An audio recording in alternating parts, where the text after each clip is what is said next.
Well, hello, everybody. Welcome to another beautiful episode of Out of the Spiritual Closet with Dawn and the Akashic and the Angels.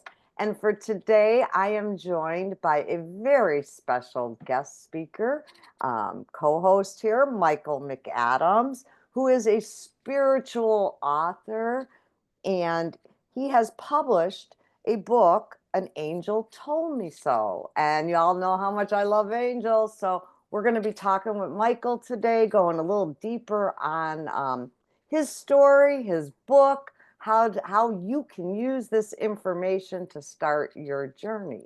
So, or continue your journey, depending on where you're at with it. So, welcome, Michael. Hi, Dawn. Thank you for having me. Thank you so much for coming today. I am honored to have you with me and to share you with and your experience with my audience here. So thank you for the time. Michael, as far as your background, can you just talk a little bit about who you are and what you do? Sure. I was actually brought up with a foundation of faith.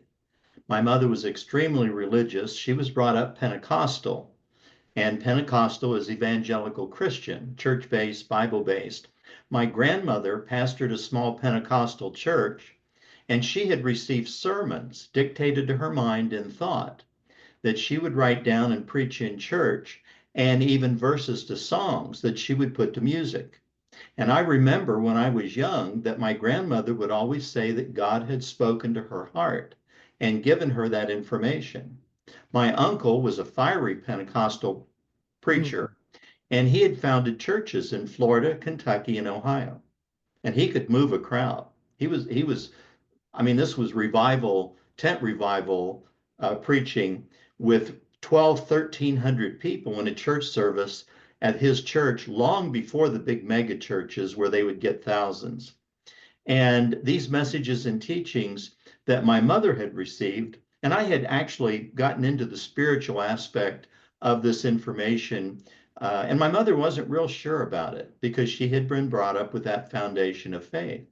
But I tell people not only is having a foundation of faith an advantage because you're used to reaching out in thought, in prayer to the spiritual realm, that that foundation of faith, that foundation gives you something to build on as you expand your knowledge. You have that foundation of faith, but there has to be more. A lot of people believe there has to be more. And a few weeks ago, I read a post and it said, I don't want to just believe, I want to know. And a lot of people are feeling that way. We've been told to have faith for 2,000 years. Just believe, just have faith for 2,000 years.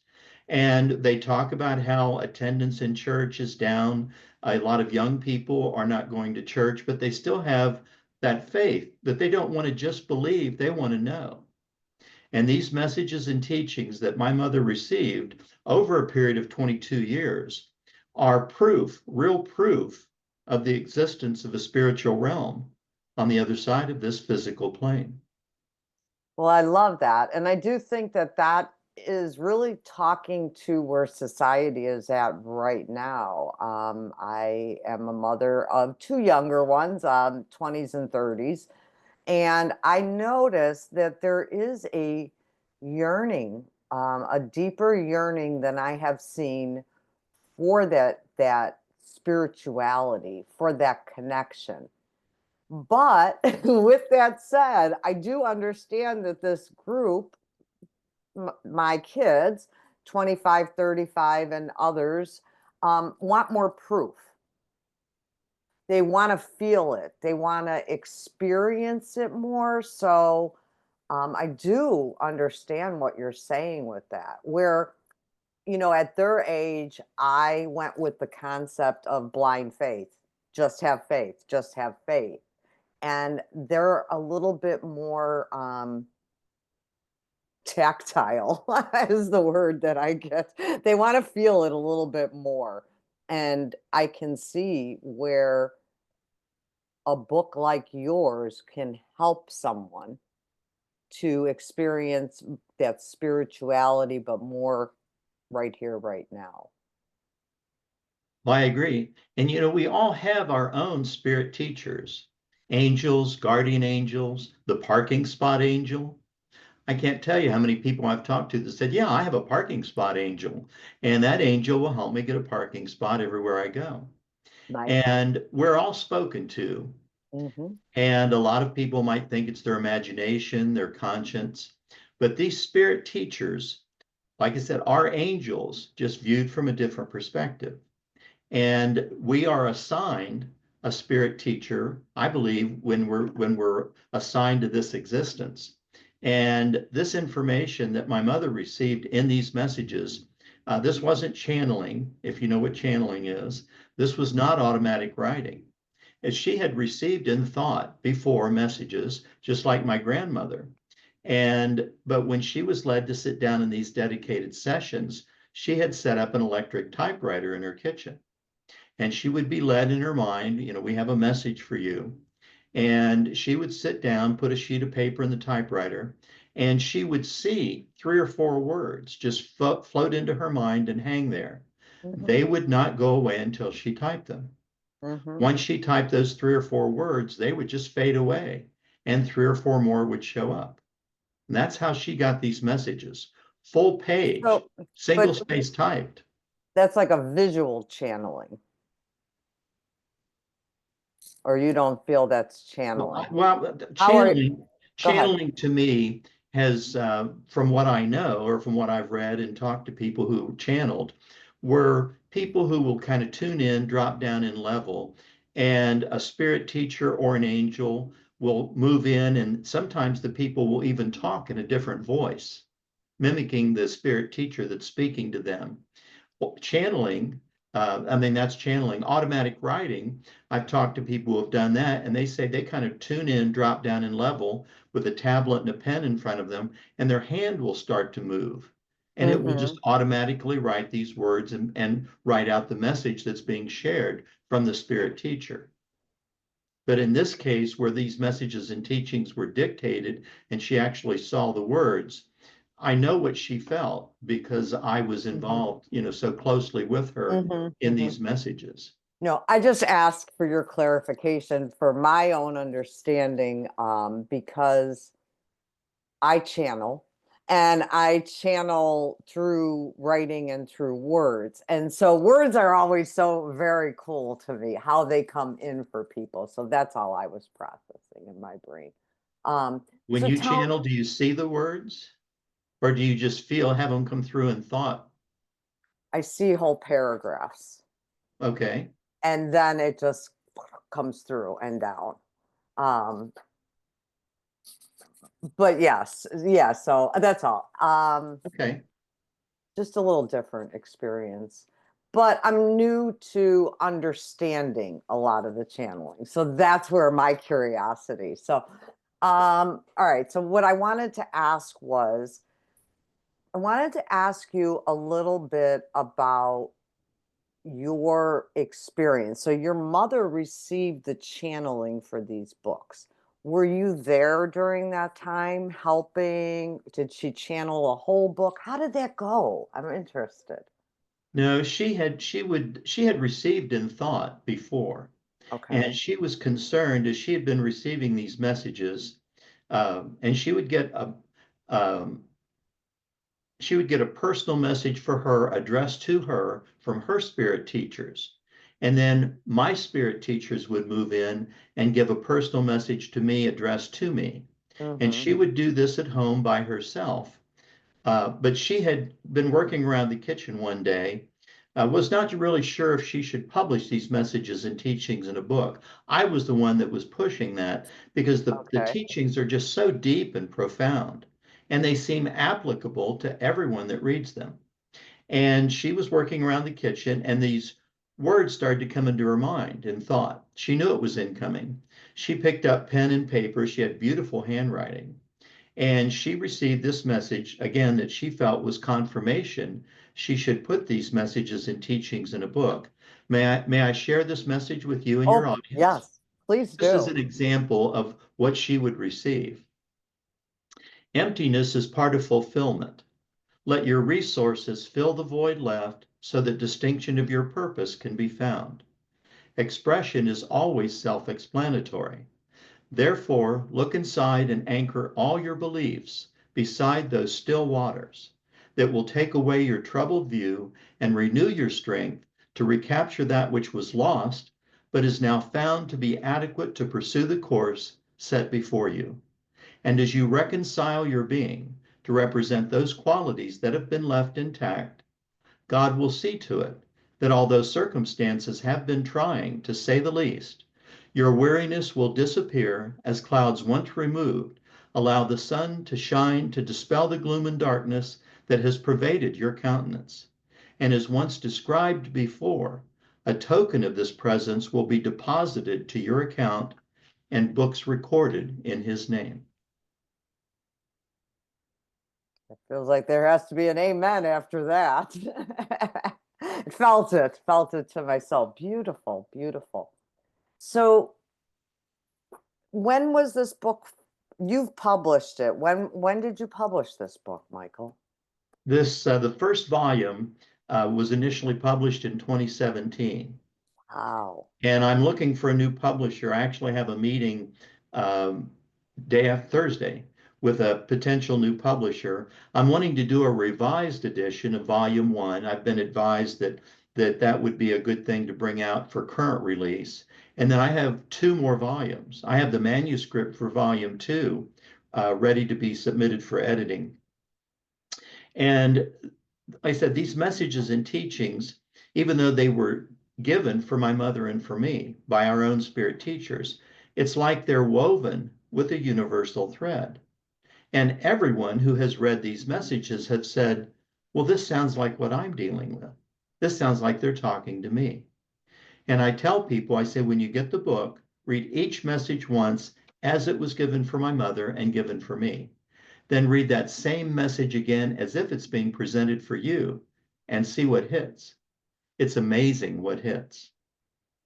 Lovely. I love that. So I went to Catholic grammar schools in high school.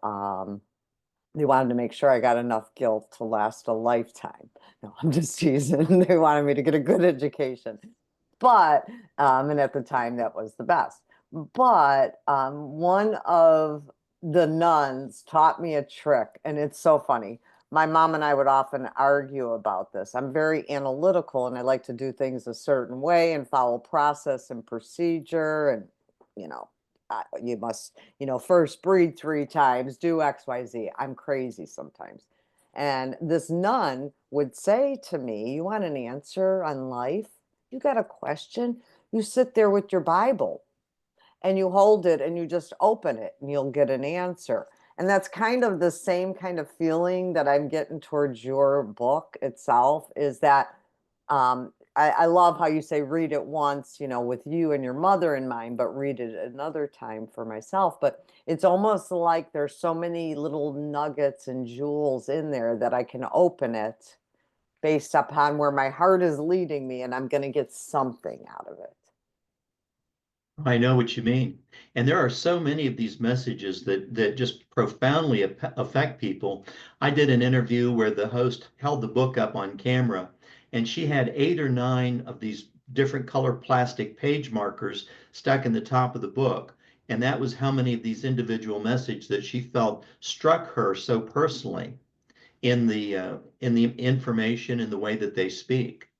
And Okay. these spirit teachers in these messages, they repeatedly refer to themselves in first person. Hmm. We feel, we believe, we advise. Our view encompasses more than your view can comprehend. One line in a message said, we hear the spirit cries above the words you speak. Aw, Who talks like that?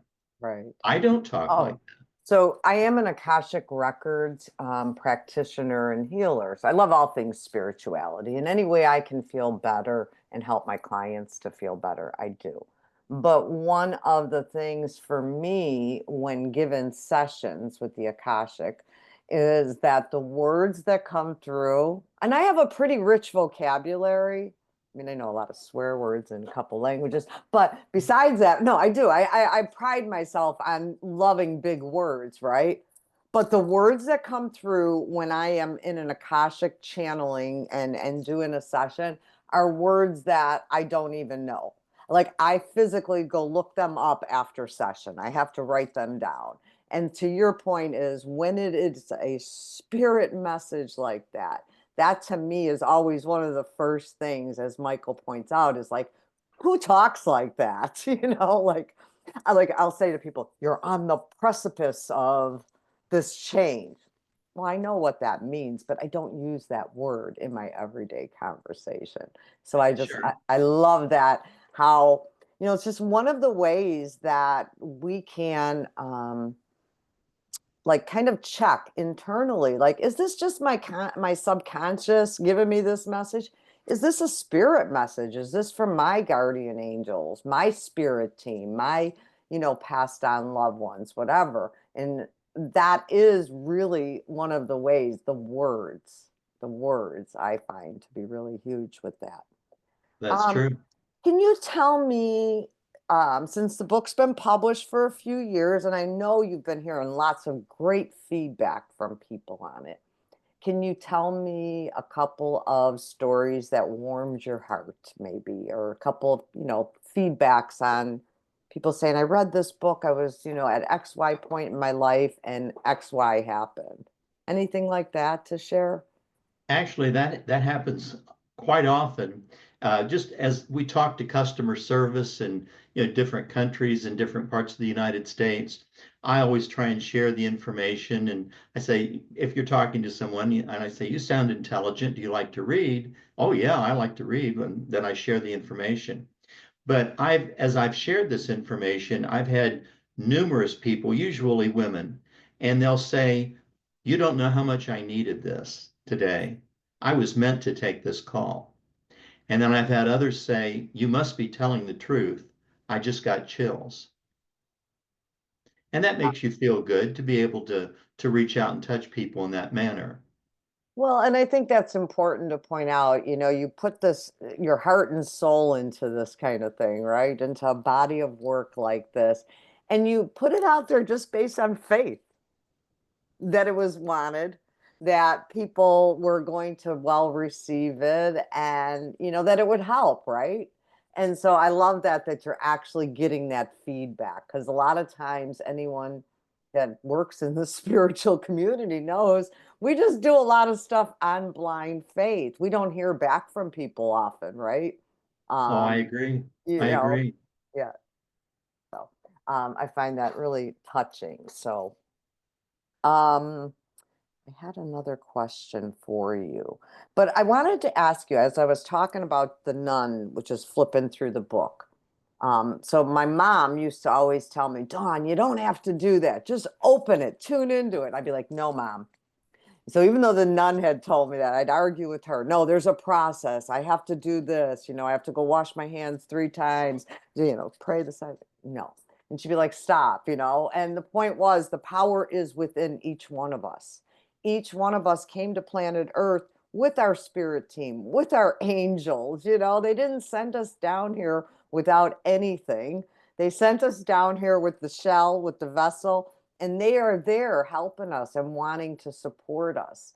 And I love that we're talking about this out in the open. For 20, 30 years, if I have this conversation in a public place, what happens to me? I get made fun of. Oh, yeah, there's that wacko over there talking about this or that. And so I love that the things that have gone on behind closed doors are now being talked about because I'm not any different. And I'm sure Michael is the same as he was back in the 80s in a lot of ways. We've hopefully evolved, but, not any different. But we're able to sit here right now and do this. So, Absolutely. And a lot of people, the Bible, which I was brought up with, is open to a lot of interpretation. I mean, you have one book, the Bible, and then you have one person, Jesus. But yet you have all these different religions that go off on tangents using the same book and the same story. And one of the interesting things about these messages is these spirit teachers mean what, say what they mean and mean what they say. And when you read this material, there is no avenue for interpretation. You can't interpret it any way other than the way that they are teaching it. And the depth and quality of these messages and teachings just amazes me to this day. How long was the process for her from start to finish? And I know there's dips and flows probably in her receiving and living life and everything, but how long of a process was that? In a session where she was led to sit down and receive, they would normally take 3 to 4 hours to Mhm. receive a message for her and a message for me, just 3 and 4 words at a time. And as the years went on, it's like the spirit teachers started spreading the word on the other side. Said, look what we found. We have this willing receptacle in Wilma Jean Jones. And the messages became deeper and longer, and they weren't necessarily addressed to her or to me, but they would reference us in the message where a teaching was being made available. And these spirit teachers that present these messages reference higher teachers that are presenting information to them, and that they are in turn presenting it to us.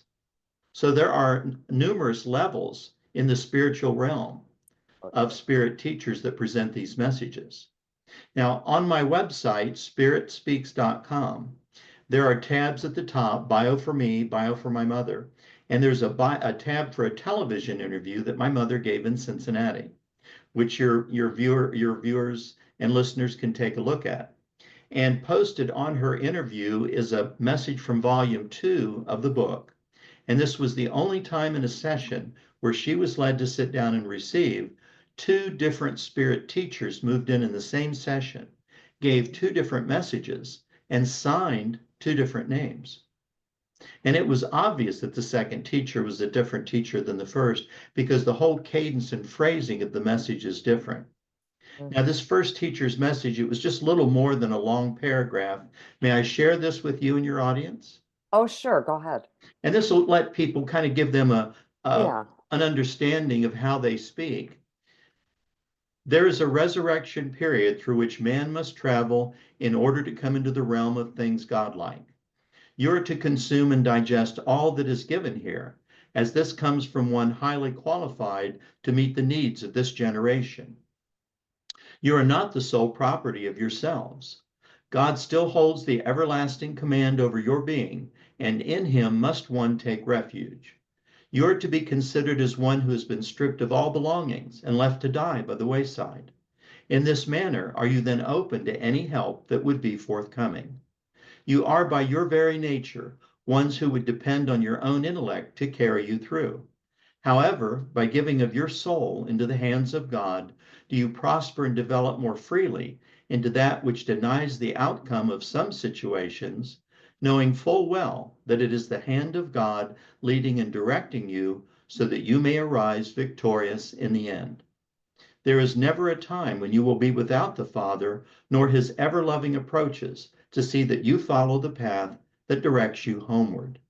Take note that we say homeward, as your heavenly Father so resides in that vast insurmountable environment of time and space, so shall ye abide in joint communication with him by the grace with which he covers you, and by your ability to accept this grace and use it for your own development. There are others here who wish to make themselves known to you, so I will step aside for this time. My love and devotion follows you as you trod onward, but ever faithful to your goal. And that message was signed, Your Loving Guide. Now, that next to the last line is the line that made me sit up and take notice. There are others here who wish to make themselves known to you. What do you Hmm. mean there are others here? Who are the others, and where is here? Where are you in relation to us on this physical plane? Okay. Well, there's always gonna, there's not just one angel assigned to you. There's not just one spirit guardian, right? And we think that we're all alone in the world. And from what I have seen, what I have felt, and like Michael is sharing here, we all come pretty equipped. We have a team ready to support us. There's angels, there's guides, there's ascended masters, and they want to see us succeed. That's true. That's true. Yeah. Now that spirit teacher moved out, another spirit teacher moved in immediately, gave a page and a half, but I wouldn't read the whole thing. But these spirit teachers in these messages, they will end with a last paragraph that is deep and profound, or even a deep last sentence. And this last teacher, or this second teacher's paragraph, may I share this with you and your audience? Sure, go ahead. So this was the last paragraph of the second teacher's message. You are not as sheep herded here and there, but you are likened unto the lamb that is cared for individually, nourished and loved until the full and total development allows it to be master of itself. So is man so kept, and denied only those things that would not in the long run nourish his spirit. God is all wise and loving in his dispensations. We are not to judge the workings of our Father, nor are we to judge each other. Work always to improve your own beings, for in the end time there lies your soul, with all the nourishment that you have given it, totally dependent upon the outcome of your intentions. And that message was signed, your loving spiritual teacher. I love that. Yeah, I hear, when you're saying that, what I hear is a little bit of thank God for unanswered prayers. We think we're being kept from things at times, and we're being led to better things usually. And that's the way it works. And Usually. we're all spoken to. I'd slow down up ahead if I were you. I wouldn't buy that car if I were you. Mhm. And a lot of people might think it's their conscience, their imagination, their intuition, and they need to just allow themselves to be able to communicate and allow the messages and teachings and advice, guidance, direction, and support to come in, because Yeah. their joy is in our recognition of their existence. And sometimes I think that there's a lot of movies out right now that have people becoming more accepting. So, in my opinion, from what I see as a change, is it was all just concrete. We could only believe for many years, many people, not everybody, but in what was seen and shown. How big your house is, what kind of car you're driving, all these visible, tactile, like these things, right?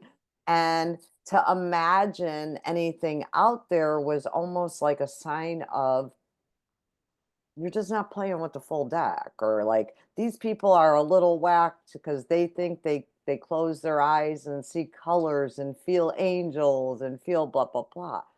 But my point was, I know it's a long way to get there, but movies like Avatar and all these different movies that are expanding the thoughts, where many of us were so closed-minded and just on this, what society showed us to be real. I think obviously the church and spirituality will show you there's more, but I loved that even with some of these movies, it seemed to open people's minds up to a different world, to communications from up above, and kind of take away that block that only crazy people talk to spirits, or only priests, nuns and deacons and that kind of thing, or crazy people. Well, that's interesting that you would mention movies, because in my conversations with people, I recommend 3 movies that I tell them will open portals in their mind. Oh, that's funny, because And I don't know, this is not planned, people. It's really and not. I'm just, I mean, we're on the same wavelength, but I don't know if you've seen these, but I will share these with you and your audience. You can write Mhm. them down. The first one is called Defending Your Life. Okay. And that has Albert Brooks and Meryl Streep in it. These are older movies. You can go old school, get them on DVD from the library, or you can Hmm. stream them. So Defending Your Life is the first one. The Okay. second one is called Always, and that has Richard Dreyfuss and Holly Hunter in it. The third one is called The Last Mimsy, Mimzy. Watch them in that order, and you'll be impressed. I feel like I've seen 100% the second one always with Richard Dreyfuss. My He was mom, a pilot. They were putting out forest fires. yeah, I don't remember because that Right. would have been about the late 70s, 80s, I'm thinking Yeah. in there. Yeah. Watch But those again in that order and let them okay, nice, refresh. nice. And I think you'll be moved. I mean, they hit you. They'll hit you hard. I love that. I love that. So inspiration can be found in many different places, as you see during our conversation here, movies and books and conversations and that. And, Michael has the book. Can you show, you have it around you there, Michael? I know you have it on the website, your book. You mean, do I have a copy? Do you have a physical copy there? Not right next to me. Okay, I that's have, okay. yeah, yeah. I'll get a picture of it and put it on the website on the underneath this podcast. But Michael's book is An Angel Told Me So, written by Michael McAdams. And they can find your book on, where is it available, Michael? The book is available on my website, spiritspeaks.com. It's available in Barnes and Noble, in their system. It can be ordered through every Barnes and Noble store. Nice. Ingram is my national distributor. So any independent favorite local bookstore that you have, they all deal with Ingram and they can order the book. It's also available on Amazon. Okay, perfect, perfect. So I didn't want to miss an opportunity to tell you how to get this book that we're talking about. It is on Amazon, you said? Yes, Yeah, so it's available for Kindles then. Anybody with a Kindle. I'm a little bit of a Kindle right. addict. It is on Kindle and Nook And in an Nook, audio see? version. I'm There sorry. you Um, the One of the things that I was going to share as you were talking, uh, throughout the Bible, as we have read the Bible, angels and spirit guides and archangels would constantly come to different people and characters in the Bible throughout the entire Bible that it was written. hmm Did they suddenly stop? Why is it that now all of a sudden we're not allowed to receive direct messages and teachings? Nobody can get that. Okay, stop. And That's so or funny. did we stop listening? That is so funny. I love that. I just absolutely adore that. No one has ever said that before. So Michael's point is they were there before. Where did they go? Did they all run away? No, they're Not still only here. that, but I also wonder, throughout the Salem witch trials, where people were being spoken to by spirits, were they receiving messages and teachings from spirit teachers being spoken to? And everyone, all the other people were just scared to death that, that those were bad spirits. And people have asked me, they say, how do you differentiate between a spirit teacher and an angel that would come through in your mind? And what do you need to do to protect yourself from any negative energy or negative spirit teachers that might want to just slip in and find a warm, fuzzy place to call home? And hmm I tell people the best way is with a number of affirmations. I'm sure you know what affirmations are. And throughout the years, I've been given a number of affirmations, and we each have our own thought system, like a mini solar system that exists in our mind. And we have the ability to accept or reject any advice, guidance, direction, or support that we're given. And we can reject any negative influence that we don't believe is coming from a positive source. And an affirmation that was given to me years ago, it's so long I don't remember when, and it said, let no thoughts, ideas, or information be made known to my mind that does not come from God or his direct representatives. And let that be your filter. Let that be your aura of protection so that you have no fear that any information may come into your mind that is not beneficial. And if anything does slip through, because we have that pesky little gift called free will, then feel free to just reject any negativity that might slip in and just send it out into the deepest, darkest part of the universe because it doesn't have to affect you. That's beautiful advice. And, some people, so Michael mentioned affirmations. That was what his way of keeping his vessel safe, of keeping him safe, making sure he's getting pure, clean messages. That's his guidance with that. Affirmations, intention, right? Intention is huge. So when you're going into a meditative session, setting the intention, I am safe, I am protected, and God, spirit, source, creator, however you divine, however you feel connected, you know putting it clearly there that divine will keep you safe, you are safe, you are sovereign, adding your affirmations like that, whether it be Michael's or something that's just specific to your heart but with that safety factor. Those are beautiful things. I also like to suggest that after messages, after meditation, anything like that, a cleansing. So whether it be, it's a gratitude. Think of it as a gratitude. Thank you for this blessing, for this message. I often will wash my hands. I will run water. I am Catholic, so we have holy water. It's probably something to do, but water is very clearing, right? I got my water right here. But you know, the ritual aspect is also another way to really cement your practices, right? Michael, I'm sure first day he did this was a little nervous. And now 20, 30, 40 years down the road, there's not that fear there where you're more solid in it. So anytime you want to grow your connection with spirit, with divine, with your team, remember it's like a muscle, right? You got to put a little effort into it. It doesn't have to be huge, but have a practice every day. Even if it's 5 minutes, it's still better than nothing. Don't worry, I'm lecturing myself at the same time. Um, but taking those few moments at the start of your day, midpoint in your day, the end of your day, to breathe, to be, to connect, right? Instead of just running, running, running, moving on that big wheel of life, right? Connect, ground into the earth, be there, feel the feelings, feel the experience. That's what we came here for. So, That's uh, true. yeah, channeling there a little bit, but my spirit team is really grateful for this connection. I'm grateful for this connection, Michael.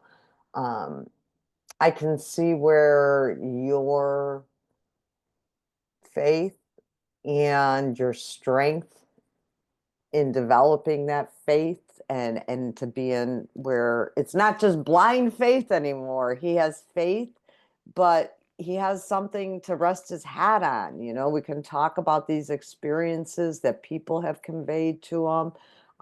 Many people have been helped. There is a message for everybody in this book. Just if you're interested, pick up Michael's book. Read a free sample on Kindle or the other, what's that other one? What's the other online books? Kindle and Well, there's a description of the book on Amazon too. on Amazon. But if you There's wanted to there. see a few pages, even go to one of the Mhm. online ones, go to Amazon, check it out. It's going to help.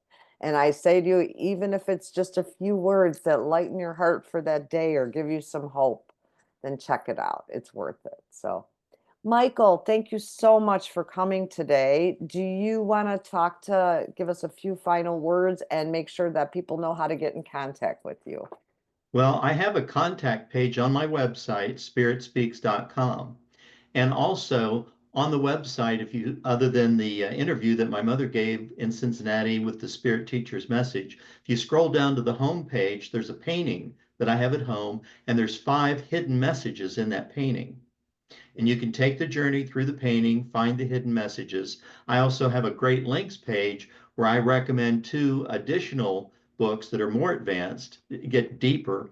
But I believe that this book, An Angel Told Me So, with these personal messages and teachings, that they will touch people and allow them to realize that they have their own spirit teachers and they too can receive messages and teachings. I love that. And if we can light one heart up with confidence to connecting with their angels, with their spirit teams, then what a beautiful thing.